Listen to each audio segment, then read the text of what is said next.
Mi ex esposo era cirujano cardíaco reconocido. Operaba corazones, salvaba vidas. Este de aquí. Soraya hizo una pausa, me señaló con su copa de vino y sonrió frente a las 20 personas sentadas a esa mesa, limpia baños de oficina. La carcajada fue inmediata. Yo no dije nada. Sostuve mi copa. Respiré. Y los miré a todos, uno por uno, en silencio. Entonces me puse de pie. Levanté mi copa despacio.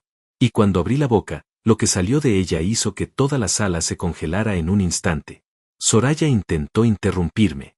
Trató de hablar, de reír, de desviar la atención hacia otro lado. Pero era demasiado tarde. Lo que estaba a punto de revelar, nadie en esa mesa lo esperaba. Ni ella. Ni su madre Lilia. Ni su hermana Fabiola. Ni el presumido de Santiago. Ni Uriel, que me miraba desde el otro extremo de la mesa con esa expresión de superioridad que nunca se había molestado en disimular. Nadie. Pero para que entiendas lo que dije esa noche, necesitas saber quién soy. Necesitas entender lo que me hicieron. Y necesitas conocer el secreto que había guardado durante 2 años en silencio absoluto, mientras todos ellos me miraban como si yo fuera exactamente lo que Soraya acababa de decir frente a 20 personas que se reían de mí con la copa en la mano. Porque yo sí fui el conserje. Sí limpié baños. Sí cargué cubetas, cambié focos, abrí puertas a ejecutivos que ni siquiera me miraban a los ojos cuando pasaban a mi lado. Todo eso es verdad. Pero lo que Soraya no sabía, lo que ninguno de ellos sabía, era que mientras hacía todo eso, mientras barría pasillos y revisaba instalaciones eléctricas y firmaba bitácoras de mantenimiento, yo estaba construyendo algo. Algo que 3 semanas antes de esa cena, había cambiado mi vida para siempre. Algo que ningún cirujano cardíaco, por más reconocido que fuera, podía quitarme. Mi nombre es Benjamín. Tengo 44 años. Y esta es la historia de cómo el hombre al que presentaron como el conserje frente a 20 personas terminó dejando a todos ellos sin palabras, sin argumentos y sin la capacidad de seguir riéndose. Hay cosas que uno nunca olvida. El olor del primer departamento que rentaste solo. La voz de tu madre diciéndote que todo va a estar bien cuando el mundo se cae a pedazos. Y la cara de la mujer que amaste el día que decidió que humillarte en público era más fácil que respetarte en privado. Yo recuerdo esa cara con una claridad que todavía me pesa. No porque me duela, sino porque fue exactamente esa cara, esa sonrisa calculada frente a 20 testigos, la que me dio la fuerza definitiva para hacer lo que hice después. La que convirtió 2 años de trabajo silencioso en algo que ninguno de ellos iba a poder ignorar. Conocí a Soraya hace 9 años en una conferencia de gestión inmobiliaria en la ciudad. Yo trabajaba entonces como ingeniero industrial para una empresa que administraba edificios corporativos en el norte del país. Tenía un sueldo estable, un departamento propio, un auto que no era lujoso pero tampoco me avergonzaba. Era, en todos los sentidos prácticos de la palabra, un hombre que tenía su vida en orden. No era el más rico en ninguna habitación. No era el que llegaba con el traje más caro ni el que pedía el vino más costoso de la carta. Pero tampoco era el que necesitaba que nadie lo sostuviera ni lo definiera. Soraya era diferente a todo lo que había conocido hasta ese momento. Tenía una energía que llenaba los espacios sin esfuerzo aparente, una forma de hablar que hacía que la gente girara la cabeza sin que ella tuviera que pedírselo. Era inteligente, era divertida, era de esas mujeres que parecen saber exactamente lo que quieren y no tienen miedo de ir por ello con toda la determinación del mundo. Me enamoré rápido. Demasiado rápido. Entendería con el tiempo.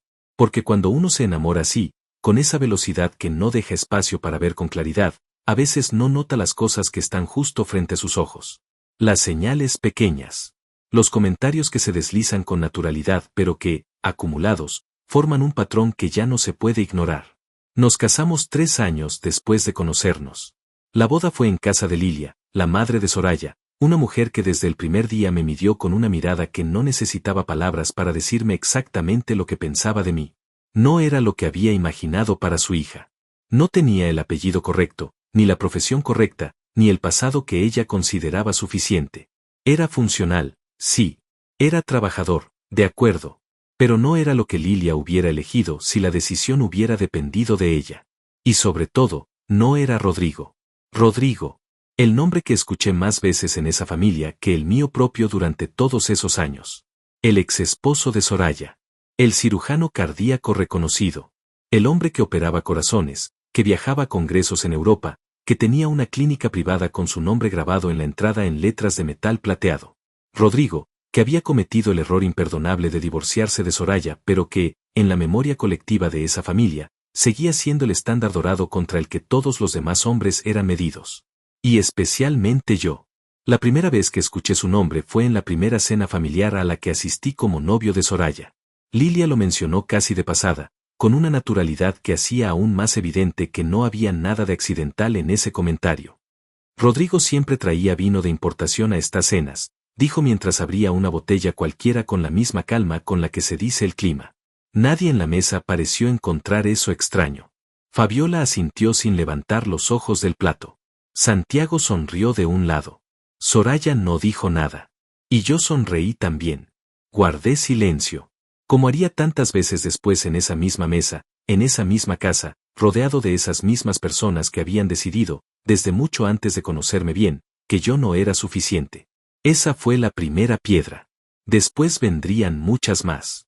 Cada una colocada con cuidado, con precisión, con esa elegancia particular que tienen las personas que saben hacerte daño sin mancharse las manos. Y yo las fui recogiendo todas, una por una, sin decir nada. Guardándolas. Sin saber todavía que algún día, en una noche con vino caro y copas de cristal y 20 personas riéndose, esas piedras se convertirían en los cimientos de algo que ninguno de ellos podía imaginar. Durante años creí que el problema era yo. Que si me esforzaba más, si ganaba más, si hablaba menos o hablaba diferente o llegaba con el vino correcto o decía las cosas correctas en el momento correcto, algo cambiaría. Que en algún punto Lilia me miraría sin esa expresión de resignación educada. Que Fabiola dejaría de comparar cada logro mío con algún logro de Uriel. Que Santiago dejaría de hacer esos comentarios que siempre terminaban en una carcajada general y una palmada en mi hombro como si todo fuera una broma entre amigos. Que Soraya, al final del día, cuando estábamos solos, me diría algo que me hiciera sentir que valía la pena estar ahí. Pero eso nunca ocurrió. Y con el tiempo entendí que no iba a ocurrir. Porque el problema no era lo que yo hacía o dejaba de hacer. El problema era lo que yo representaba para esa familia. Era el recordatorio constante de que Soraya había tomado una decisión que ellos nunca terminaron de aprobar. Era la prueba viviente de que la vida perfecta que habían imaginado para ella no había salido exactamente como planearon. Y eso, en una familia como esa, no se perdona fácilmente. No se dice en voz alta, claro, pero se siente en cada cena, en cada reunión, en cada comentario que parece inocente pero que lleva adentro una aguja tan fina que casi no duele cuando entra. El sistema funcionaba así. Lilia ponía el tono. Con una frase, con un gesto, con el simple acto de ignorar algo que yo decía para luego celebrar exactamente lo mismo cuando lo decía Uriel o Santiago. Fabiola seguía el ejemplo de su madre con esa eficiencia silenciosa que tienen las personas que han aprendido desde pequeñas a moverse dentro de las jerarquías familiares sin cuestionarlas. Y Soraya, mi propia esposa, en lugar de defenderme, en lugar de decir una sola vez ya basta o dejen de hacer eso, simplemente sonreía. Se acomodaba. Elegía el lado que le resultaba más cómodo en ese momento. Y ese lado, casi nunca, era el mío. Recuerdo una noche en particular, unos 2 años después de casarnos. Fue en una cena de cumpleaños de Lilia. Yo había pasado 3 semanas trabajando en un proyecto de optimización para la empresa donde trabajaba entonces. Era un sistema de monitoreo de consumo energético para edificios grandes, algo en lo que había invertido noches enteras, fines de semana, horas que le robaba el sueño porque creía en lo que estaba haciendo. Esa noche, en la cena, mencioné el proyecto con entusiasmo. Describí cómo funcionaba, qué problema resolvía, por qué era importante. Hablé durante tal vez 3 minutos. Cuando terminé, hubo un silencio breve. Y entonces Lilia se volvió hacia Uriel y le preguntó cómo iban las cosas en su empresa de distribución. Así, sin más. Como si yo no hubiera dicho nada. Como si esos 3 minutos no hubieran existido. Uriel empezó a hablar, todos se inclinaron hacia él con interés genuino, y yo me quedé sentado con mi copa en la mano y la sensación de haber hablado solo en una habitación vacía. Soraya no dijo nada. Me miró un segundo, desvió los ojos, y sonrió ante algún comentario de su cuñado. Esa noche, en el camino de regreso a casa, le pregunté si había notado lo que pasó. Me dijo que estaba exagerando. Que su familia era así con todo el mundo. Que yo era demasiado sensible. Y que si quería que la gente se interesara en lo que hacía, tal vez debería hacer cosas más interesantes. Guardé silencio el resto del camino. Las redes sociales eran otro campo de batalla, aunque nadie las llamara así. Fabiola publicaba fotos de cada reunión familiar. Fotos cuidadas, bien encuadradas, con filtros que hacían que todo pareciera luminoso y perfecto. En esas fotos siempre aparecían Lilia en el centro, Fabiola y Uriel a los lados, Santiago con su sonrisa de anuncio publicitario, y Soraya radiante junto a ellos. Yo aparecía a veces al fondo, desenfocado, o directamente no aparecía. Una vez le pregunté a Soraya por qué nunca salía bien en las fotos de su hermana. Me respondió que Fabiola simplemente tomaba las fotos como le salían. Que no era personal. Que yo le daba demasiadas vueltas a las cosas. Dejé de preguntarle. Había también un lenguaje de los logros que se hablaba en esa familia y que yo nunca terminaría de dominar porque las reglas cambiaban según quien estuviera hablando. Si Uriel cerraba un contrato, era motivo de celebración, de brindis, de palmadas en la espalda. Si yo mencionaba algo similar en mi trabajo, era recibido con un silencio cortés o con algún comentario de Santiago del tipo que bueno, hay que aprovechar mientras dure, estos trabajos de corporativos son muy inestables, ¿verdad?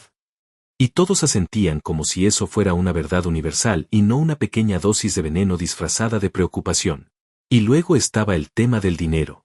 No es que yo ganara poco. Ganaba bien para lo que hacía, para el nivel de vida que llevábamos. Pero en esa familia, el dinero se medía en términos absolutos y en comparación con Rodrigo, que seguía siendo la referencia aunque hacía años que no formaba parte de ninguna de esas cenas. Rodrigo tenía casa propia en una colonia exclusiva. Rodrigo viajaba 2 veces al año a Europa. Rodrigo había comprado a Soraya un anillo de compromiso con un diamante que Lilia describía con una precisión de quilates que revelaba cuántas veces había pensado en ese anillo desde entonces. Yo le había comprado a Soraya un anillo que me había costado 4 meses de ahorro. Era bonito. Era honesto. Era lo que podía dar en ese momento con todo lo que tenía. Nunca fue suficiente para esa familia. Y con el tiempo, empecé a sentir que tampoco era suficiente para Soraya. Lo noté primero en pequeñas cosas. En la forma en que dejó de preguntarme cómo me había ido en el trabajo. En cómo empezó a pasar más tiempo en el teléfono cuando estábamos juntos en casa, con una expresión en la cara que mezclaba distancia y algo que no sabía nombrar pero que sentía como una puerta cerrándose despacio. En cómo dejó de tomar mi mano cuando caminábamos juntos. En cómo, cuando yo intentaba hablar de nosotros, de lo que estaba pasando entre los dos, ella desviaba la conversación hacia algo práctico, algo cotidiano, algo que no tuviera nada que ver con lo que yo estaba tratando de decir. Yo seguía ahí. Seguía llegando a esa mesa. Seguía sonriendo en las fotos que Fabiola tomaba y en las que yo casi nunca aparecía. Seguía guardando silencio cuando Santiago hacía sus comentarios. Seguía siendo el esposo de Soraya en una familia que nunca me vio como parte de ella. Y entonces ocurrió algo que lo cambió todo. Perdí mi trabajo un martes por la mañana. Sin advertencia. Sin señales previas que yo hubiera sabido leer a tiempo. Entré a la oficina como cualquier otro día, con mi café en la mano y la lista mental de pendientes que tenía que resolver antes del mediodía, y me encontré con una reunión convocada de urgencia en la sala de juntas del 3er piso. Éramos 11 personas sentadas alrededor de una mesa que de repente se sentía demasiado pequeña. El director de Recursos Humanos habló durante 20 minutos sobre reestructuración, sobre ajustes presupuestales, sobre decisiones difíciles que la empresa se había visto obligada a tomar. Y cuando terminó, entregó sobres. Yo recibí el mío. Lo abrí. Y leí mi nombre en la primera línea de una carta que explicaba, con un lenguaje corporativo perfectamente calibrado para no decir nada con demasiada claridad, que mi posición había sido eliminada con efecto inmediato. Salí del edificio con una caja con mis cosas. Era una caja pequeña. Eso también dolió, de alguna manera. Que 12 años de trabajo cupieran en una caja que podía cargarse con una sola mano. Llegué a casa antes del mediodía. Soraya estaba ahí, lo cual era inusual porque normalmente salía por las mañanas. Estaba sentada en la sala con el teléfono en la mano y cuando me vio entrar con la caja, su cara hizo algo extraño. No fue sorpresa. Fue algo más parecido a la incomodidad de quien es encontrado en un momento en el que preferiría no estar. Me preguntó qué había pasado. Le expliqué. Me escuchó con una atención que se sentía más clínica que amorosa, como si estuviera procesando información que necesitaba para tomar alguna decisión que yo todavía no conocía. Esa noche no hablamos mucho. Ella dijo que todo iba a estar bien, que yo encontraría algo pronto, que era cuestión de tiempo. Las palabras correctas, dichas de la manera incorrecta. con la distancia de quien cumple con lo que se espera de él, pero no está realmente presente en lo que dice. Me fui a dormir con esa caja todavía sin desempacar en el pasillo y con una sensación en el pecho que no era exactamente miedo, pero que tampoco se parecía a nada tranquilo. Los siguientes meses fueron los más difíciles que había vivido hasta ese momento. Mandé currículums. Fui a entrevistas. Hice llamadas que no siempre eran devueltas. El mercado estaba complicado, me decían. Había mucha competencia para los puestos que yo buscaba. Que tenía un perfil muy específico. Que lo iban a considerar. Y mientras tanto, los ahorros se iban achicando despacio pero con una constancia que empezaba a volverse angustiante. Fue durante esos meses que conseguí el trabajo de conserje. No fue una decisión que tomé con orgullo. Fue una decisión que tomé con pragmatismo y con la determinación de no quedarme quieto esperando que algo cayera del cielo mientras las cuentas seguían llegando con puntualidad perfecta. Un edificio corporativo en el centro de la ciudad necesitaba personal de mantenimiento. El sueldo no era lo que yo había ganado antes, ni de cerca. Pero era un sueldo. Era levantarse cada día con un lugar a donde ir y una tarea concreta que cumplir. Y en ese momento de mi vida, eso valía más de lo que hubiera imaginado. Lo que no esperaba era lo que iba a aprender ahí adentro. Porque ese edificio, desde afuera, era solo un edificio. Vidrio y acero y un lobby con recepcionistas que sonreían de manera profesional. Pero por adentro era un organismo complejo, lleno de sistemas que dependían unos de otros con una precisión que la mayoría de las personas que trabajaban ahí nunca llegaban a ver. Yo los veía. Los veía todos los días. Las tuberías, los circuitos eléctricos, los sistemas de climatización, los controles de acceso, la gestión de residuos, el consumo energético por piso, por área, por horario. Veía cómo se desperdiciaban recursos de maneras que nadie había parado a calcular porque nadie tenía el tiempo ni el ángulo de visión para hacerlo. Yo sí tenía ese ángulo. Y tenía algo más, 12 años de experiencia como ingeniero industrial que no desaparecen porque te entreguen una caja con tus cosas un martes por la mañana. Empecé a tomar notas en un cuaderno pequeño que cargaba en el bolsillo del uniforme. Números, observaciones, patrones. Cuánto se gastaba en energía en las horas de menor ocupación. Cuántos reportes de mantenimiento se generaban manualmente que podrían automatizarse. ¿Cuánto tiempo perdían los administradores del edificio en procesos que una plataforma digital podría resolver en segundos? No tenía un plan claro todavía. Solo tenía la costumbre de un ingeniero que no puede ver un problema sin querer entenderlo. En casa, las cosas seguían deteriorándose de maneras que yo intentaba no ver con demasiada claridad porque verlas con claridad hubiera significado tener que hacer algo al respecto y yo todavía no estaba listo para esa conversación. Soraya había empezado a salir con más frecuencia. Reuniones de trabajo, decía. Cenas con amigas. Compromisos que surgían con una regularidad que antes no existía. Yo no preguntaba demasiado. Tal vez porque en el fondo ya sabía que las respuestas no iban a ser las que necesitaba escuchar. Fue una noche de miércoles cuando lo descubrí. Soraya había salido. Yo estaba en la cocina con mi laptop vieja, revisando notas del trabajo, cuando escuché que su teléfono vibraba repetidamente sobre la mesa de la sala. Lo ignoré las primeras veces. Pero siguió vibrando. Me levanté para verlo, sin intención de leer nada, solo para moverlo a un lugar donde no hiciera ruido. Y entonces vi la pantalla. No necesité leer más de 2 líneas. El nombre en la pantalla era suficiente. Y las palabras que alcancé a ver antes de dejar el teléfono exactamente donde estaba y volver a la cocina con pasos lentos y controlados eran suficientes para entender lo que llevaba semanas sintiendo sin querer nombrarlo. Soraya no estaba en una reunión de trabajo. Soraya no estaba con sus amigas. Y la persona con quien estaba no era alguien que yo no conociera. Me senté frente a mi laptop. No lloré. No llamé. No moví nada del lugar. Simplemente me quedé sentado en el silencio de esa cocina, mirando la pantalla apagada frente a mí, sintiendo como algo que ya estaba roto terminaba de romperse con una limpieza casi quirúrgica. Como cuando un hueso que ya tenía fisura finalmente cede. No hay drama en ese momento. Solo hay una claridad fría y extraña que te dice que ya no puedes seguir pretendiendo que no ves lo que estás viendo. Esa noche, cuando Soraya volvió a casa, no le dije nada. La saludé. Me fui a dormir. Y al día siguiente me levanté temprano, me puse el uniforme, y fui a trabajar. Pero algo había cambiado adentro de mí. Algo se había acomodado en un lugar diferente, como una pieza que finalmente encuentra el espacio donde encaja aunque duela encontrarlo. Porque en ese momento entendí que ya no estaba esperando que mi vida volviera a ser lo que había sido. Estaba empezando a construir lo que debía ser. Y lo iba a hacer en silencio. Sin anunciarle nada a nadie. Sin pedirle permiso a ninguna mesa familiar. Sin necesitar que nadie levantara una copa en mi nombre para saber que lo que estaba haciendo tenía valor. Esa noche abrí el cuaderno. Y empecé a escribir en serio. El cuaderno se llenó en 3 semanas. Después vino un segundo cuaderno, y luego un tercero.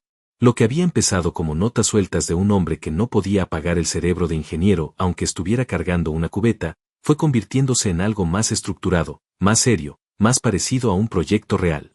Tenía un problema claramente identificado. Los edificios corporativos en ciudades medianas y grandes de América Latina gastaban entre un 30 y un 45% más de lo necesario en operaciones de mantenimiento, no porque los recursos no existieran, sino porque no había una plataforma que integrara en tiempo real la gestión de todos los sistemas del edificio en un solo lugar accesible para los administradores.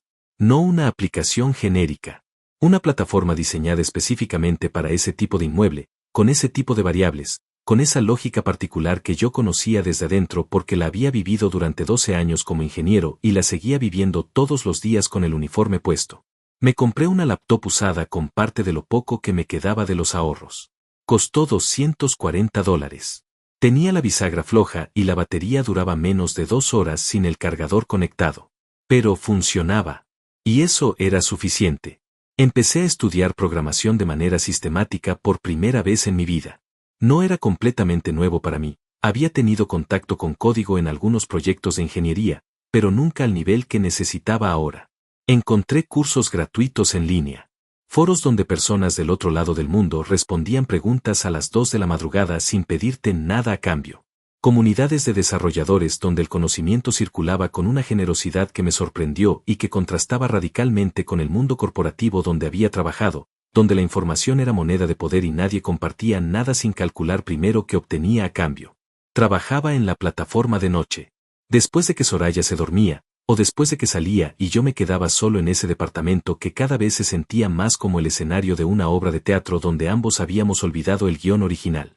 Me sentaba en la mesa de la cocina con la laptop y el cargador conectado y el cuaderno abierto al lado, y trabajaba. A veces hasta las 2 de la mañana. A veces hasta las 3. Hubo noches en que me quedé dormido con la cabeza sobre el teclado y me desperté con las teclas marcadas en la mejilla y el café frío al lado y una claridad extraña, casi luminosa, que solo aparece cuando uno está haciendo exactamente lo que tiene que estar haciendo aunque no puede explicarle eso a nadie todavía. El trabajo de conserje continuaba. Me levantaba temprano, me ponía el uniforme, iba al edificio, cumplía con mis responsabilidades con la misma atención de siempre. Nadie sabía lo que hacía de noche. Nadie en ese edificio sabía que el hombre que revisaba los extintores y anotaba lecturas de los medidores de agua estaba construyendo una plataforma digital que eventualmente podría cambiar la forma en que ese mismo tipo de edificio era administrado. Y eso me parecía bien. No necesitaba que nadie lo supiera todavía. El silencio era parte del proceso.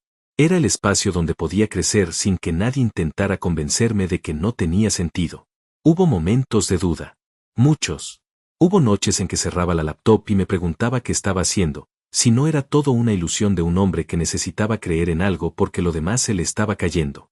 Hubo una noche en particular, un jueves de lluvia intensa, en que borré 3 semanas de trabajo por un error de principiante que cualquier desarrollador con experiencia hubiera evitado. Me quedé mirando la pantalla en blanco durante un tiempo que no supe medir. Cerré la laptop. Me fui a la cama. Y estuve a punto de no volver a abrirla. Pero a la mañana siguiente me levanté, me puse el uniforme, y en el camino al trabajo me di cuenta de algo que no había pensado con esa claridad antes. Cada vez que en mi vida algo importante se había derrumbado, yo había tenido 2 opciones. Quedarme en el suelo el tiempo suficiente para que el suelo se volviera costumbre, o levantarme y usar los pedazos para construir algo diferente.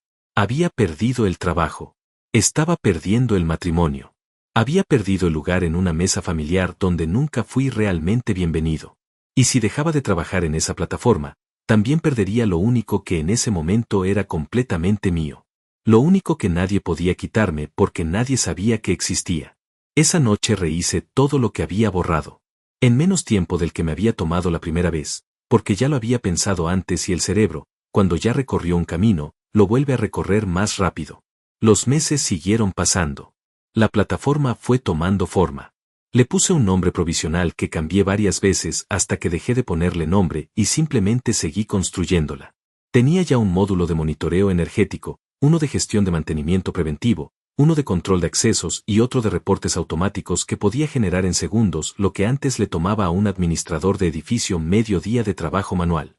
Lo probé primero en papel, con los datos reales que había recopilado durante meses en el edificio donde trabajaba, sin decirle nada a nadie. Los números funcionaban. Los tiempos se reducían. Los costos proyectados bajaban de manera significativa. Fue en esa época cuando ocurrió algo que no esperaba y que aceleró todo de una manera que todavía me cuesta procesar cuando lo pienso con calma. El administrador del edificio donde yo trabajaba, un hombre llamado Fausto, me llamó una tarde a su oficina. Llevaba semanas con un problema de facturación energética que no podía explicar. Los consumos no cuadraban con las lecturas. Había llamado a técnicos especializados que le habían cobrado honorarios considerables sin darle una respuesta clara. Me llamó a mí, supongo, porque era el último recurso antes de llamar a alguien más. O tal vez porque me había visto tomar notas durante meses y algo le dijo que yo no era exactamente lo que parecía desde afuera. Le pedí acceso a los registros de los últimos 6 meses. Me los dio esa misma tarde. Pasé el fin de semana analizándolos con la metodología que había estado desarrollando para la plataforma. El lunes por la mañana llegué a su oficina con un informe de 4 páginas donde explicaba exactamente dónde estaba el problema, por qué había ocurrido y cómo se podía resolver de manera permanente. Fausto lo leyó en silencio. Cuando terminó, me miró de una manera que yo no había visto en mucho tiempo. No era la mirada de quien ve a un conserje. Era la mirada de quien acaba de descubrir que tiene algo valioso frente a él y está calculando qué hacer con esa información. Me preguntó si yo había hecho algo parecido antes. Le dije que sí. Me preguntó si tenía algo más desarrollado. Dudé un segundo. Y entonces abrí la laptop y le mostré la plataforma. Lo que ocurrió en los siguientes 90 días fue lo que cambió todo. Fausto tenía contactos. Contactos reales, del tipo que abre puertas que de otra manera permanecen cerradas para siempre. Me conectó con Elías, un inversionista que operaba en el sector inmobiliario corporativo y que llevaba tiempo buscando exactamente el tipo de solución que yo había construido en la mesa de mi cocina con una laptop de $240 y la bisagra floja. Elías me presentó a un equipo legal. Formalizamos la empresa. Protegimos la propiedad intelectual. Y entonces Elías hizo algo que yo no esperaba con esa velocidad. Llevó la plataforma directamente a una multinacional de gestión inmobiliaria que operaba en 14 países y que llevaba 2 años buscando adquirir tecnología de este tipo en lugar de desarrollarla internamente. Las negociaciones duraron 11 semanas. Yo seguí yendo al trabajo todos los días durante esas 11 semanas. Seguí con el uniforme. Seguí revisando extintores y anotando lecturas y abriendo puertas. Nadie sabía nada. Soraya no sabía nada. La familia de Soraya no sabía nada. Y 3 semanas antes de esa cena con el vino caro y las copas de cristal, en una sala de conferencias en el piso 17 de un edificio en el centro de la ciudad, yo firmé un contrato de adquisición por $4.200.000. Guardé el contrato en una carpeta. Volví a casa. Me cambié de ropa. Y empecé a preparar lo que iba a decir cuando llegara el momento correcto. No sabía todavía que ese momento llegaría 3 semanas después, en una mesa familiar, con una copa en la mano y 20 personas esperando verme callar una vez más. La invitación llegó un jueves por la tarde. Era una de esas reuniones anuales que la familia de Soraya organizaba con una puntualidad que contrastaba con la informalidad que pretendían tener. Lilia mandaba un mensaje al grupo familiar con semanas de anticipación, recordaba la fecha 2 veces más, y el día anterior enviaba otro mensaje con la hora exacta y el menú que había preparado, como si alguien fuera a atreverse a llegar tarde o a declinar la invitación. Era una reunión a la que yo había asistido durante años con la misma sensación con que uno va al dentista, sabiendo que era necesario, sabiendo que iba a doler de alguna manera, pero yendo de todas formas porque no ir generaba consecuencias peores que ir. Esta vez, sin embargo, algo era diferente. Esta vez yo sabía algo que ninguno de ellos sabía. Llevaba ese conocimiento guardado con una calma que me sorprendía incluso a mí mismo. No sentía la urgencia de contarlo. No sentía la necesidad de llegar a esa mesa y anunciarlo como quien finalmente puede demostrar que tenía razón. Sentía algo más extraño y más profundo que eso. Sentía la tranquilidad particular de quien ya no necesita ganar una discusión porque sabe que la discusión dejó de importar. Lo que había construido existía independientemente de lo que esa familia pensara de mí. El contrato estaba firmado. El dinero estaba en proceso de transferencia. Y yo era exactamente la misma persona que había sido el año anterior, con la única diferencia de que ahora tenía una claridad sobre mi propio valor que ninguna cena familiar me había podido dar y ninguna cena familiar me podía quitar. Llegamos a casa de Lilia a las 8 de la noche. El auto de Santiago ya estaba estacionado afuera, lo cual significaba que había llegado temprano para instalarse en el mejor lugar de la conversación antes de que los demás llegaran.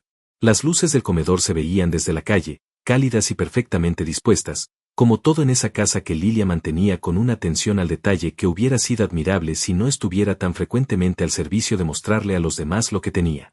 Entré saludando a todos con la misma cordialidad de siempre. Estreché manos, recibí besos en la mejilla, respondí preguntas sobre cómo estaba con respuestas breves y amables. Fabiola me miró de esa manera suya, rápida y evaluativa, como si cada vez que me veía estuviera actualizando un archivo mental con información que usaría más tarde. Uriel me dio una palmada en el hombro que tenía exactamente la presión justa para sentirse condescendiente sin poder ser señalada como tal. Lilia me saludó con una sonrisa que no llegaba a los ojos, la misma de siempre, la que había aprendido a leer como lo que era, una cortesía diplomática que no implicaba ningún tipo de afecto real. Santiago estaba en el centro de la sala contando algo con esa energía expansiva que tenía cuando llevaba ya una copa encima. Me saludó con un Benjamín, el hombre, que en otra época me hubiera incomodado y que esa noche simplemente me resbaló. Me senté. Acepté la copa que alguien me ofreció. Y observé. La cena avanzó como siempre avanzan esas cenas. Con esa mezcla particular de calidez superficial y competencia velada que era el idioma nativo de esa familia. Santiago habló de un proyecto nuevo que tenía entre manos, con números que crecían cada vez que los repetía. Uriel mencionó una expansión en su empresa de distribución con la modestia calculada de quien sabe exactamente lo que está haciendo cuando finge ser modesto. Fabiola contó que habían reservado un viaje a Portugal para el verano, y Lilia escuchó todo con esa expresión de satisfacción silenciosa que tenía cuando la velada iba exactamente como ella quería. Yo comí. Respondí cuando me preguntaron algo. Sonreí en los momentos correctos. Y por dentro, con una serenidad que nunca antes había sentido en esa mesa, observaba todo como si fuera la última vez que lo veía desde ese ángulo. Porque lo era. Aunque nadie más lo supiera todavía. Fue durante el brindis cuando ocurrió. Santiago propuso la dinámica. Que cada uno dijera algo sobre la persona que tenía al lado. Una de esas ideas que parecen festivas pero que en esa familia funcionaban como pequeñas trampas sociales donde la gracia estaba en ver quién quedaba mal. Soraya estaba sentada a mi derecha. Me miró un segundo. Vi algo cruzar por su cara, algo que no supe interpretar del todo en ese momento pero que después entendería mejor. Y entonces levantó su copa. Habló con esa voz que usaba cuando quería ser el centro de atención. La voz que había escuchado cientos de veces en situaciones donde yo era el tema y raramente el beneficiado. Empezó hablando de Rodrigo con esa familiaridad con que esa familia siempre hablaba de Rodrigo, como si fuera un personaje de una historia que todos conocían y amaban. El cirujano reconocido. Los congresos en Europa. Los corazones salvados. Y luego la pausa. La pausa que había ensayado, estaba seguro, aunque tal vez no conscientemente, porque algunas personas ensayan sus crueldades de una manera tan natural que ya no distinguen entre el impulso y el cálculo. Y entonces me señaló. Y dijo lo que dijo. Las risas llegaron como siempre llegan en esa familia. Rápidas, cómodas, sin el peso de quien considera las consecuencias. Santiago se dobló sobre la mesa con esa carcajada suya que llenaba el espacio. Fabiola se tapó la boca con la mano en ese gesto que usaba para fingir que contenía algo que en realidad estaba dejando salir. Uriel sonrió de lado, el tipo de sonrisa que dice todo sin comprometerse con nada. Y Lilia bajó los ojos hacia el plato, lo cual, como siempre, era casi peor que reírse. Yo sostuve la copa. Sentí el cristal fino entre los dedos. Sentí el peso del vino adentro. Sentí el calor de 20 pares de ojos sobre mí, algunos esperando mi reacción con curiosidad, algunos claramente disfrutando el momento, algunos incómodos pero sin la valentía suficiente para decir nada. Y en ese silencio que duró tal vez 3 segundos pero que se sintió mucho más largo, tomé una decisión. No iba a explotar. No iba a humillar. No iba a convertir esa noche en una guerra donde el que más grita cree que ganó algo. Iba a hacer algo mucho más simple y mucho más devastador que cualquier explosión emocional. Iba a decir la verdad. Con calma. Con la voz firme de alguien que ya no necesita la aprobación de nadie en esa habitación para saber exactamente quién es. Me puse de pie despacio. El movimiento fue tan controlado que las risas comenzaron a apagarse antes de que yo dijera una sola palabra. Hubo algo en mi postura, algo en la manera en que mis ojos recorrieron la mesa sin apuro y sin rabia, que cambió la temperatura de la sala en un instante. Soraya me miró con una expresión que pretendía seguir siendo divertida, pero que tenía en los bordes algo que yo reconocí como miedo. No el miedo de quien teme que le griten. El miedo de quien siente que está a punto de perder el control de una situación que creía tener completamente bajo su mando. Levanté mi copa. Gracias, Soraya, dije. Mi voz era completamente calma. Sin temblor. Sin rabia. Sin el filo de quien quiere herir.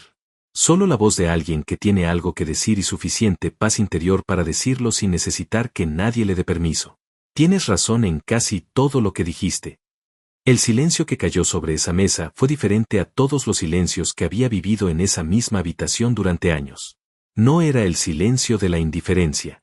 No era el silencio de quien baja los ojos hacia el plato porque no quiere comprometerse.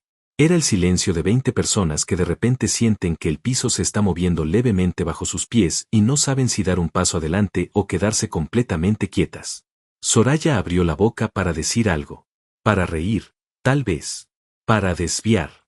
Para hacer algún comentario que devolviera la situación al lugar donde ella la había dejado. Pero no llegó a tiempo. Porque yo ya estaba hablando.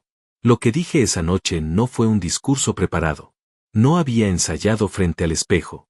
No había escrito notas en un papel, ni había practicado el tono, ni había calculado cada palabra con la frialdad de quien planea una venganza.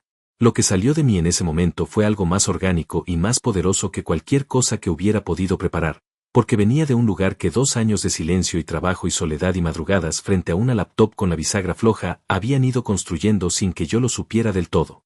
Empecé despacio. Dije que Soraya tenía razón en que yo había limpiado baños. En que había cargado cubetas. En que había usado un uniforme durante meses mientras las personas que pasaban a mi lado en los pasillos ni siquiera me miraban a los ojos. Dije todo eso sin vergüenza y sin dramatismo, como quien describe el clima o el camino que tomó para llegar a algún lugar.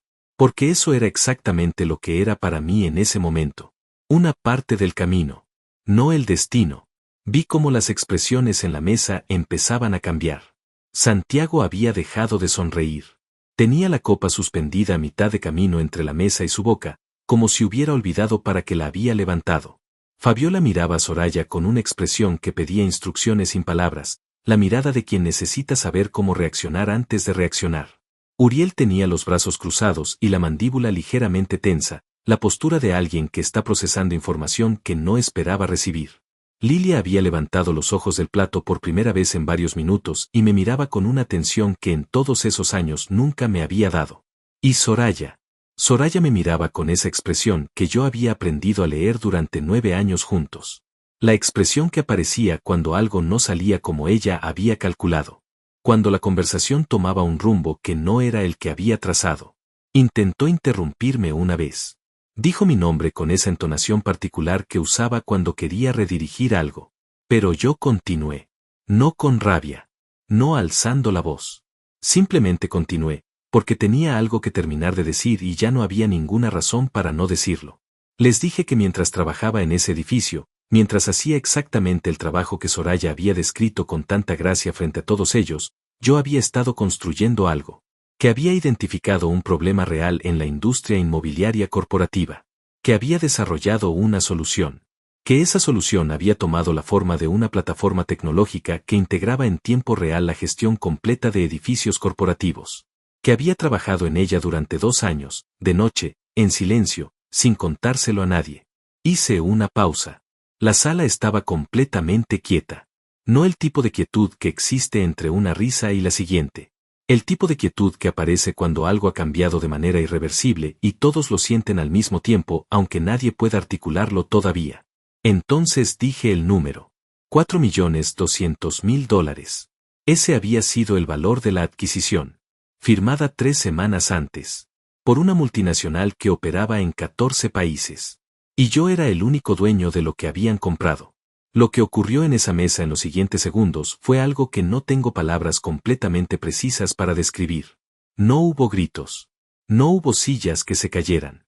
No hubo nada cinematográfico ni exagerado. Fue algo mucho más silencioso y mucho más contundente que todo eso. Fue el sonido de 20 personas procesando simultáneamente una información que destruía en segundos la narrativa que habían construido durante años. La narrativa del conserje. La narrativa del que no era suficiente. La narrativa del que nunca iba a llegar a ningún lugar que valiera la pena mencionar en una cena familiar. Santiago fue el primero en reaccionar. Abrió la boca, la cerró, volvió a abrirla. Finalmente dijo algo que pretendía sonar como una pregunta casual, pero que salió con una fisura en el centro que lo delataba por completo. ¿Cuánto dijiste? Lo repetí, con la misma calma, con el mismo tono, sin agregar nada más. Porque no era necesario agregar nada más. Fabiola había dejado de mirar a Soraya. Miraba la mesa. Uriel se había descruzado de brazos y tenía las manos apoyadas sobre la superficie con una tensión en los dedos que decía más de lo que él hubiera querido mostrar. Lilia, la matriarca que nunca perdía la compostura, tenía los labios ligeramente separados y una expresión en la cara que yo nunca le había visto antes y que tardé un momento en identificar. Era perplejidad. Real. Sin filtro diplomático. La perplejidad de quien se da cuenta de que estuvo completamente equivocado durante mucho tiempo y no sabe cómo procesar eso en público. Y Soraya. Soraya había palidecido de una manera que no era actuada. Su copa estaba sobre la mesa. Sus manos estaban sobre su regazo. Y me miraba con una expresión que contenía varias cosas al mismo tiempo, ninguna de ellas fácil de sostener. Había algo de incredulidad. Algo de vergüenza. Y algo más, en el fondo, que reconocí porque lo había visto antes en su cara aunque nunca en ese contexto. Era el reconocimiento de alguien que acaba de entender que una decisión que tomó no fue la correcta. Que una versión de la historia que había contado, dentro de su cabeza y fuera de ella, no era la versión real. Pero lo que vino después de esa noche fue algo que yo no tenía completamente calculado. Algo que descubrí días más tarde y que elevó todo lo que había ocurrido a un nivel diferente. 3 días después de esa cena, recibí un mensaje de un número que no tenía guardado. Lo abrí sin saber quién era. Eran 2 líneas. Decían que si yo creía que lo que había construido era tan valioso, debería saber que no había sido el único que lo sabía desde antes. Y que si quería entender a qué se referían, debería preguntarle a Soraya sobre una conversación que había tenido con Elías 4 meses antes de la firma del contrato. Me quedé mirando el mensaje durante un tiempo largo. Elías. El inversionista que me había conectado con la multinacional. El hombre que había hecho posible todo lo que había ocurrido. Yo lo había conocido a través de Fausto, el administrador del edificio. Eso era lo que yo sabía. Eso era lo que yo había creído siempre. Llamé a Fausto esa misma tarde. Le pregunté, con la mayor naturalidad que pude, cómo había conocido a Elías. Hubo una pausa del otro lado de la línea que duró menos de 2 segundos, pero que contenía más información que cualquier respuesta que pudiera haber dado. Luego me dijo que Elías lo había contactado a él. Que alguien le había hablado de mí. Que alguien le había mencionado que yo estaba desarrollando algo interesante y que valía la pena investigar. Le pregunté quién. Otra pausa. Me dijo que no estaba seguro de que fuera su lugar decirlo. Le dije que entendía eso y que lo respetaba, pero que necesitaba saberlo. Que era importante, que había cosas que estaban conectadas de maneras que yo todavía no comprendía del todo y que necesitaba comprender. Fausto guardó silencio unos segundos más. Y entonces me dijo un nombre. Era el nombre de Soraya. Me senté, respiré, y empecé a reconstruir la cronología con la información nueva. Soraya sabía lo que yo estaba desarrollando. No desde el principio, pero sí desde antes de la firma.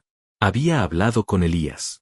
Había intervenido en el proceso de alguna manera que yo todavía no entendía completamente. Y sin embargo, 3 semanas después de que yo firmara un contrato por $4.200.000, me había presentado frente a 20 personas como el hombre que limpiaba baños. Había levantado una copa en mi contra. Había sonreído mientras todos se reían. Había 2 explicaciones posibles. La primera era que Soraya había intentado ayudarme sin decirme nada, tal vez por orgullo, tal vez por razones que tenían más que ver con ella que conmigo, y que el brindis de esa noche había sido un error de cálculo, un momento de debilidad o de veneno que no había podido contener. La segunda explicación era más oscura y más difícil de sostener, pero también más honesta. Que Soraya había sabido todo. Que había decidido igualmente humillarme. Que la copa levantada esa noche frente a 20 personas había sido un acto consciente de alguien que sabía exactamente el peso de lo que estaba diciendo y lo dijo de todas formas. No llamé a Soraya esa noche. Me fui a caminar. Estuve afuera durante casi 2 horas, recorriendo calles que no tenían ningún destino particular, dejando que el aire frío de la noche fuera haciendo espacio adentro donde antes había confusión. Y cuando volví a casa y me senté en la misma mesa de la cocina donde había construido todo lo que tenía, entendí algo que me costaba admitir pero que era la única interpretación que resistía el peso de todos los hechos juntos. Soraya había sabido. Y lo había hecho de todas formas. Y eso cambiaba todo. No lo que yo había construido. No el contrato. No los $4.200.000. Eso era real e inamovible independientemente de cualquier cosa que ella hubiera hecho o dejado de hacer. Lo que cambiaba era la última posibilidad que yo guardaba, en algún rincón que no quería examinar demasiado de cerca, de que todo tuviera una explicación más simple. De que tal vez Soraya no había sido lo que parecía ser en esa cena. De que tal vez había algo que yo no había entendido bien. No había nada que no hubiera entendido bien. Lo había entendido todo perfectamente desde el principio. Hay una diferencia entre saber algo y estar listo para actuar en consecuencia. Yo sabía muchas cosas desde hacía tiempo. Sabía que mi matrimonio era una construcción que se había ido vaciando por dentro mientras mantenía la apariencia exterior intacta. Sabía que la familia de Soraya nunca me había visto como uno de los suyos y nunca lo haría. Sabía que las humillaciones pequeñas y acumuladas de años de cenas y reuniones y comentarios y miradas habían formado algo que ya no podía ignorarse. Y ahora sabía que Soraya había conocido el valor de lo que yo había construido antes de levantarse a brindar en mi contra frente a 20 personas. Pero saber todo eso no me decía qué hacer con ello. Pasé varios días en un estado que no era exactamente tristeza ni exactamente rabia. Era algo más parecido a la claridad incómoda de quien finalmente ve una imagen completa que llevaba tiempo mirando en fragmentos. Cada pieza suelta que había guardado durante años encajaba ahora con una precisión que no dejaba espacio para interpretaciones alternativas. El patrón era demasiado coherente, demasiado consistente, demasiado cuidadosamente construido para ser una serie de coincidencias o malentendidos. Y sin embargo, en algún lugar dentro de mí, seguía existiendo algo que se resistía a convertir todo eso en una guerra. No porque no tuviera razones para hacerlo. Las tenía de sobra. Sino porque había aprendido, en esos 2 años de trabajo silencioso y madrugadas frente a una laptop con la bisagra floja, que la energía es un recurso limitado y que gastarlo en destruir a alguien es gastarlo en algo que no construye absolutamente nada. Había un evento en el horizonte que lo cambiaría todo de manera pública y definitiva sin que yo tuviera que hacer nada más que aparecer. La multinacional que había adquirido mi plataforma organizaba cada año un foro internacional de innovación inmobiliaria. Era un evento importante en el sector, con presencia de inversores, desarrolladores, administradores de edificios corporativos y medios especializados de varios países. Ese año, el foro se celebraba en la ciudad. Y la empresa había decidido que la adquisición de mi plataforma sería el caso de estudio central de la jornada. Me habían pedido que estuviera presente, que subiera al escenario, que contara la historia de lo que había construido y cómo lo había construido. Acepté sin dudarlo. No le dije nada a Soraya. No le dije nada a nadie de esa familia. El evento era abierto al sector, con registro público, y yo sabía que había personas en el círculo profesional de Uriel y de Santiago que estarían presentes o que se enterarían de lo que ocurriera ahí. Eso era suficiente. No necesitaba enviar invitaciones ni hacer anuncios previos. La verdad, cuando es lo suficientemente grande, no necesita publicidad. Se propaga sola.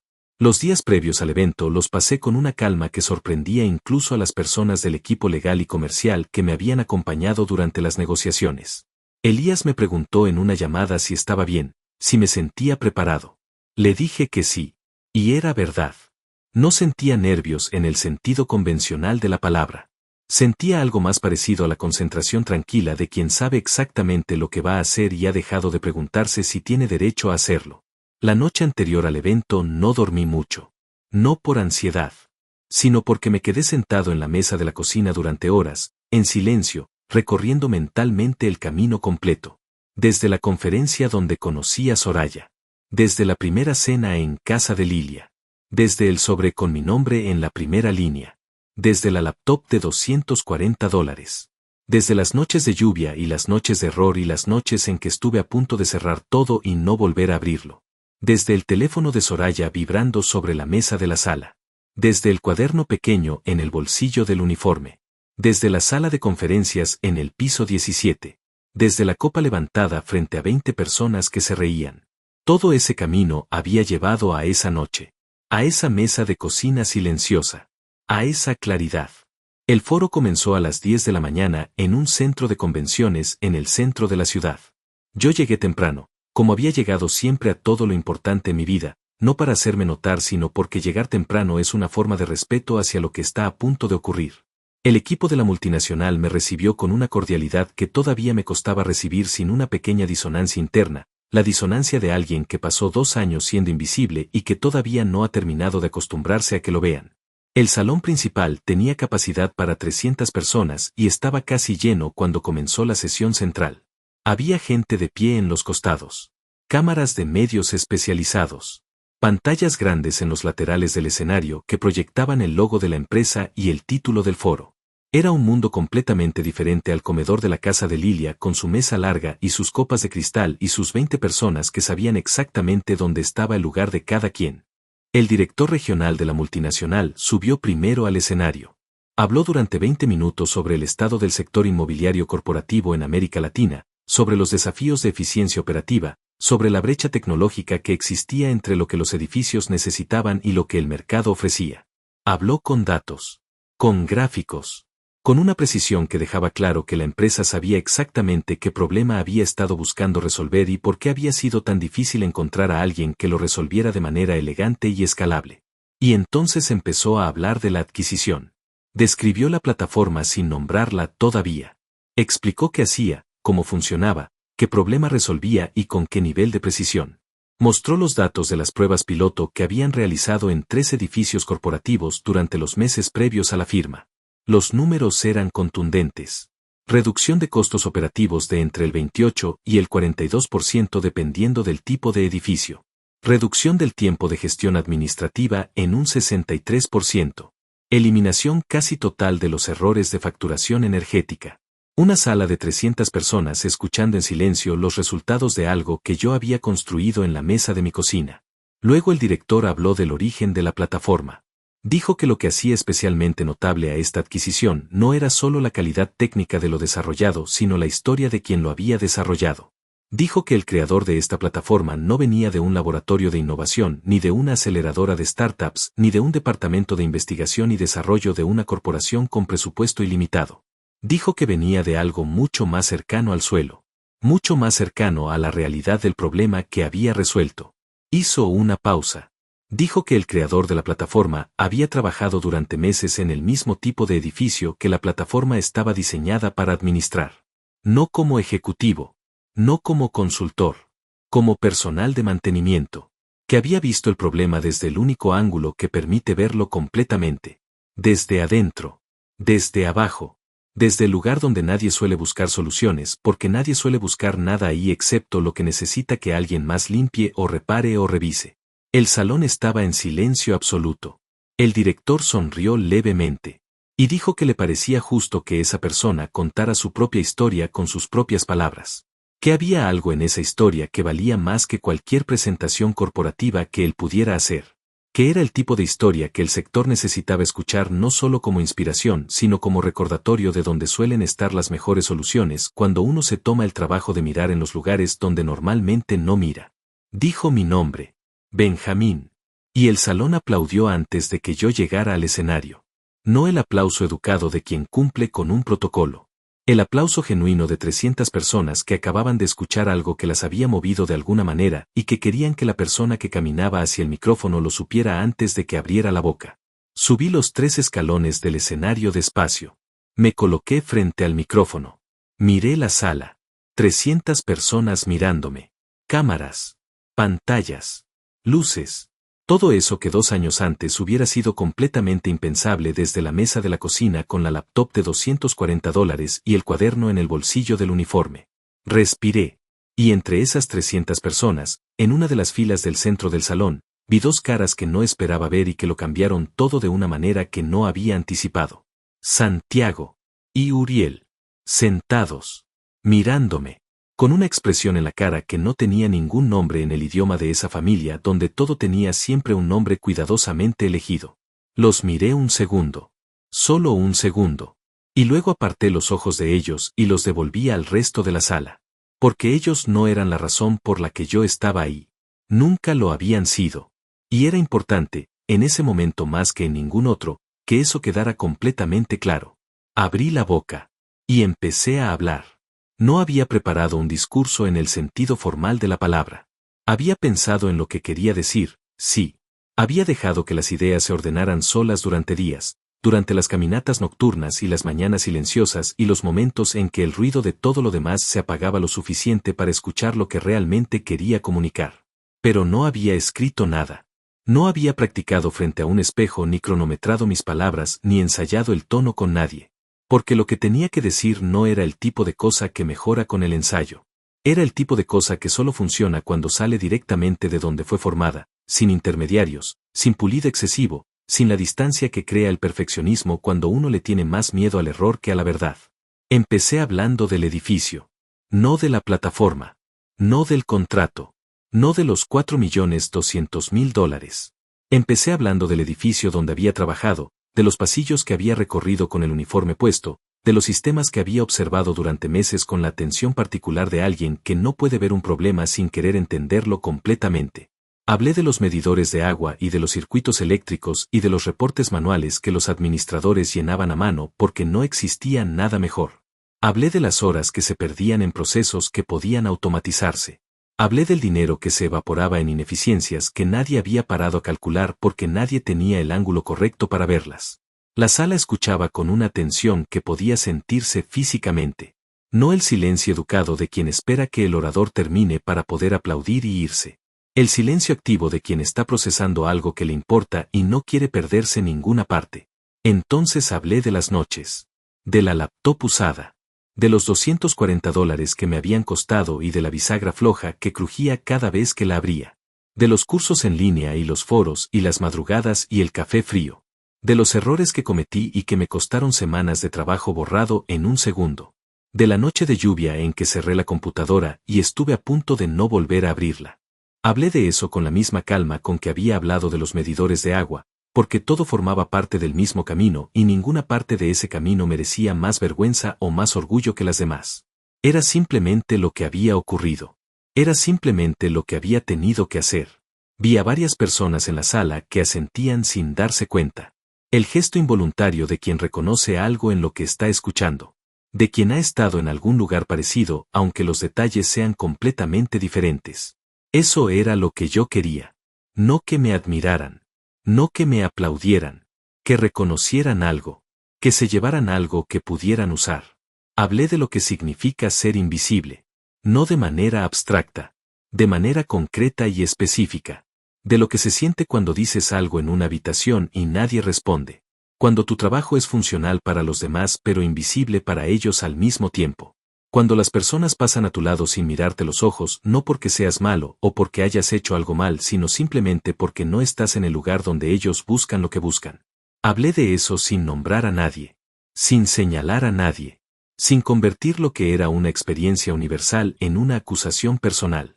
Porque no era el momento para eso. Y porque la experiencia de ser invisible, de ser subestimado, de ser comparado y encontrado insuficiente, no me pertenecía solo a mí. Estaba en esa sala. Estaba en muchas de las caras que me miraban desde sus asientos. Vi a una mujer en la tercera fila que tenía los ojos húmedos. No llorando. Solo con esa humedad que aparece cuando algo toca un lugar que no esperabas que tocara. Continué. Hablé de la diferencia entre el lugar donde uno está y el lugar donde uno está construyendo. De cómo esos dos lugares pueden existir simultáneamente sin que nadie a tu alrededor lo sepa. De cómo el trabajo silencioso tiene una dignidad particular que el trabajo visible no siempre tiene, no porque sea mejor sino porque exige una fe en uno mismo que no depende de la validación externa para sostenerse. Cuando nadie te está mirando, cuando nadie sabe lo que estás haciendo, cuando no hay aplausos ni reconocimiento ni siquiera la posibilidad de que alguien te diga que vas por el camino correcto, lo único que tienes es tu propia certeza. Y cultivar esa certeza, mantenerla viva en las noches de duda y en las mañanas de cansancio y en los momentos en que todo parece demasiado grande para una sola persona, Eso es lo más difícil. Y también lo más valioso. Hice una pausa. Miré la sala. Y entonces dije algo que no había planeado decir, pero que salió con una naturalidad que solo tienen las cosas verdaderas.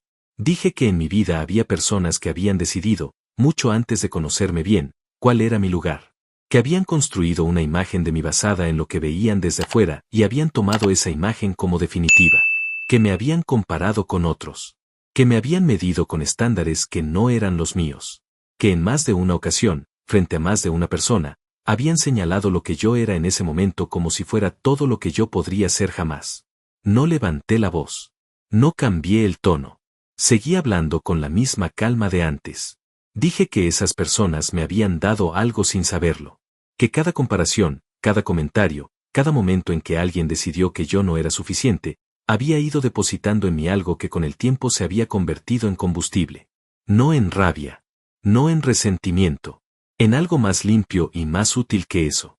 En la determinación silenciosa de demostrar, no para ellos, sino para mí mismo, que la imagen que tenían de mí no era la imagen real. Hice otra pausa más larga. Y dije la frase que había estado formándose durante meses sin que yo supiera todavía que era esa y no otra. Me dieron un motivo para probar que estaban equivocados. Y se los agradezco. Porque sin ese motivo, tal vez habría tardado más en encontrar el mío propio. El silencio que siguió duró tal vez 4 segundos. Y entonces la sala aplaudió. No el aplauso del inicio, educado y protocolario. Este era diferente. Era el aplauso de 300 personas que habían escuchado algo que les importaba y que querían que quien lo había dicho lo supiera sin ambigüedad. Varias personas se pusieron de pie. La mujer de la tercera fila aplaudía con los ojos todavía húmedos. El director regional de la multinacional, sentado en la primera fila, aplaudía con una expresión en la cara que mezclaba satisfacción profesional y algo más personal que eso. Yo estaba de pie frente al micrófono recibiendo ese aplauso con la misma calma con que había recibido todo lo demás esa noche. Sin lágrimas. Sin el gesto exagerado de quien no esperaba este momento. Simplemente presente. Simplemente ahí. Y entonces, casi sin querer, mis ojos encontraron la fila del centro. Santiago tenía las manos juntas en un aplauso que era visiblemente mecánico. El tipo de aplauso que se hace cuando no aplaudir sería demasiado evidente. Tenía la mandíbula tensa y los ojos fijos en algún punto indeterminado entre el escenario y el suelo, como si no pudiera decidir si mirarme o no. Uriel aplaudía también, con una expresión más controlada, más hermética, la expresión de alguien que ha entrenado durante años para no mostrar lo que siente en público y que en ese momento estaba usando toda esa capacitación de golpe. Los miré. Solo un segundo. El mismo segundo de antes. Y en ese segundo vi algo que no esperaba ver con tanta claridad. No vi derrota. No vi humillación. Vi algo más parecido al reconocimiento. El reconocimiento incómodo y tardío de alguien que entiende que estuvo equivocado pero que todavía no sabe qué hacer con esa información. Ese reconocimiento no me dio satisfacción en el sentido en que yo hubiera esperado que me la diera tiempo atrás. No sentí el triunfo de quien finalmente puede decirle a alguien en la cara que tenía razón. Sentí algo más tranquilo que eso. Algo más parecido al cierre. Aparté los ojos de ellos. Agradecí a la sala. Agradecí a la empresa. Agradecí a Fausto, sin dar su nombre completo, describiéndolo solo como el hombre que me dio acceso a los registros un fin de semana sin pedirme explicaciones. Agradecí a Elías, que había visto algo cuando todavía era solo un cuaderno con números y una laptop con la bisagra floja. Y agradecí, con una frase breve y sin elaborar demasiado, a todas las personas que en algún momento habían decidido que yo no era suficiente. Porque sin ellas, dije, tal vez nunca habría tenido la claridad suficiente para entender que era exactamente lo que quería demostrarme a mí mismo. Bajé del escenario. El director me esperaba al pie de los escalones. Me extendió la mano. Me dijo algo en voz baja que no escuché completamente porque en ese momento mis oídos estaban procesando otra cosa. El sonido de la sala todavía aplaudiendo. El sonido de algo que había tardado 2 años en construirse llegando finalmente a un lugar donde podía existir con toda su dimensión real. Afuera del salón, durante el descanso que siguió a la presentación, varias personas se acercaron a hablar conmigo. Inversores. Administradores de edificios. Periodistas de medios especializados. Cada conversación era breve pero real, el tipo de conversación que ocurre cuando alguien tiene algo genuino que decirte y no está cumpliendo con un protocolo social. Fue durante esas conversaciones, de pie con un café en la mano en el pasillo del centro de convenciones, cuando sentí que alguien se detenía a mi lado con una intención diferente a la de los demás. No para felicitarme. No para preguntarme algo sobre la plataforma. Sino con esa energía particular de quien necesita decir algo que le pesa y no sabe exactamente cómo empezar. Me volví. Era Santiago. Santiago no tenía el traje impecable de siempre. Lo traía puesto, sí, pero algo en él estaba diferente. La postura, tal vez. Esa expansividad que lo caracterizaba, esa manera de ocupar el espacio como si le perteneciera por derecho natural, había cedido en algo que no llegaba a ser pequeñez pero que tampoco era la misma cosa de siempre. Me miró un segundo antes de hablar, como si estuviera buscando el tono correcto y no terminara de encontrarlo. No sabía nada de todo esto, dijo finalmente. Lo miré. Esperé. Lo que dijiste ahí adentro. Hizo un gesto vago hacia el salón. No esperaba escuchar eso. Le dije que lo entendía. Hubo un silencio breve. Santiago miró hacia un lado, luego volvió a mirarme. Vi que había algo que quería decir y que le costaba decirlo, no porque fuera mentira sino porque era verdad y la verdad, cuando uno no está acostumbrado a decirla en ciertos contextos, tiene un peso particular que hay que aprender a cargar. Los comentarios que hice, dijo, en las cenas, a lo largo de los años. Se detuvo. No eran correctos. No era una disculpa elaborada. No tenía el lenguaje cuidadoso de quien ha preparado lo que va a decir con anticipación. Era el tipo de reconocimiento torpe e incómodo que hacen las personas cuando algo las obliga a verse con claridad y no tienen todavía las palabras perfectas para describir lo que ven. En otro momento de mi vida, tal vez eso no hubiera sido suficiente para mí. Tal vez hubiera querido más. Una explicación más completa, un arrepentimiento más articulado, alguna forma de que el peso de todos esos años de comentarios quedara reconocido con la magnitud que merecía. Pero ese ya no era el lugar donde yo vivía. Le dije que apreciaba que me lo dijera, que lo escuchaba, y que esperaba que ambos pudiéramos seguir adelante desde ese punto con algo más honesto que lo que había existido antes. No le dije que todo estaba bien, porque no estaba completamente bien y decirlo hubiera sido una mentira educada que no le servía a ninguno de los dos. No le dije que lo que había ocurrido durante años no importaba, porque importaba y negarlo hubiera sido otra forma de hacerme invisible, esta vez por mi propia mano. Solo le dije lo que era verdad en ese momento. Que lo escuchaba. Que seguíamos adelante. Santiago asintió. Me extendió la mano. Se la estreché. Y se fue. Uriel no se acercó esa tarde. Lo vi de lejos, hablando con alguien del equipo de la empresa, con esa postura suya de siempre, controlada y hermética. Me miró una vez desde la distancia. Asentí levemente. Él hizo lo mismo. Eso fue todo entre nosotros, y en ese momento me pareció suficiente. No todas las conversaciones necesitan ocurrir el mismo día. No todos los reconocimientos llegan con palabras. Esa noche, Soraya me llamó. Estaba en el departamento cuando sonó el teléfono. Lo miré durante varios segundos antes de responder. No porque no supiera qué decirle, sino porque quería estar completamente seguro de que lo que iba a decir venía del lugar correcto. No de la rabia. No del dolor acumulado. No del deseo de hacerle sentir lo que me había hecho sentir a mí, sino de esa claridad tranquila que había estado cultivando durante meses y que esa tarde, de pie frente a 300 personas, había terminado de asentarse en algún lugar dentro de mí donde ya no se movería fácilmente. Respondí. Soraya habló primero. Su voz tenía algo que yo no le había escuchado antes, o que tal vez sí le había escuchado pero nunca con esa intensidad. Era una combinación de vergüenza y algo más difícil de nombrar. Algo parecido al reconocimiento de quien ha estado sosteniendo una versión de la historia que ya no puede sostener más porque la realidad la ha contradicho de manera demasiado contundente y demasiado pública para ignorarla. Me dijo que había visto el evento, que alguien le había mandado el video de mi presentación, que no había podido terminar de verlo de una sola vez porque había tenido que pausarlo varias veces. Le pregunté por qué. Hubo una pausa larga. Me dijo que porque le costaba, que escucharme hablar así, con esa calma y esa claridad, sabiendo todo lo que ella sabía sobre lo que había ocurrido entre nosotros, sobre lo que ella había hecho y dejado de hacer, le costaba de una manera que no había anticipado. Le pregunté si sabía por qué la había llamado Fausto. Otro silencio. Más corto. Como si la pregunta no la hubiera sorprendido del todo. Me dijo que sí, que lo sabía. Que había hablado con Elías antes de la firma porque alguien del círculo de Elías la conocía a ella y le había mencionado lo que yo estaba desarrollando. Que había tenido una conversación con Elías donde ella le había confirmado que lo que yo hacía era real, que yo tenía la experiencia y la capacidad para respaldarlo. Que en ese momento había creído que estaba ayudando. Que no me lo había dicho porque no sabía cómo hacerlo sin que pareciera que había estado vigilando lo que yo hacía en secreto. Le pregunté por qué entonces había hecho el brindis. El silencio que siguió fue el más largo de toda la conversación. Cuando habló, su voz era diferente. Más baja. Más lenta. Como si cada palabra le costara un esfuerzo específico que las palabras normales no cuestan. Me dijo que no lo sabía con certeza. Que había algo en esa noche, en esa mesa, rodeada de su familia, que la había llevado a un lugar donde las cosas más antiguas y más oscuras de ella misma tomaron el control por un momento. Que había algo de miedo en lo que había hecho.